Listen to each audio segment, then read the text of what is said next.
With Colonel John Alexander, author of Future War, Winning the War. Frankly, one of the huge issues that we have now with Iraq, we're talking $10 billion a month.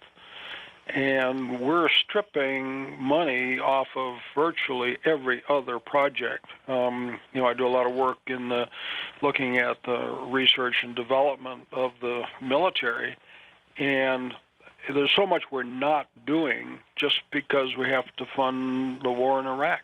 They were warned. I can tell you I was in Abu Dhabi a few months ago, and a very senior Arab leader was speaking, and, quite frankly, he just said, "We told you not to do that," and you won't listen. And now you come to us and say, "Will you fix it?"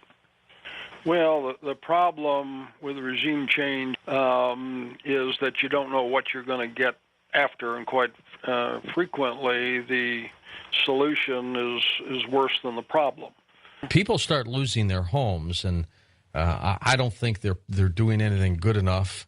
There's rhetoric here, but if people really start losing their homes by the millions, we're going to have a serious problem in this country. That's tiny. I like it's a scratch on the surface. You're right. The head, it is, and if you listen to the head of not the Attorney General, Comptroller General of the United States, and his warnings, he will tell you that, in fact, this month, our national debt will cross the $9 trillion mark. I mean, it's almost on an exponential rise, and you keep hearing them talk about, we want to have balance the budget. Well, that would be good, but that just changes or slows the rate of increase of the national debt.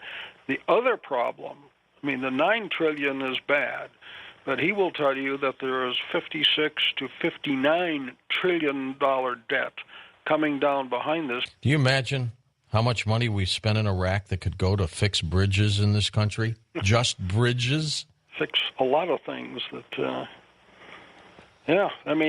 if you look at the early figures, as a matter of fact, the accounting office was called in to project, and somebody said, it's going to cost, I think it was $100 billion.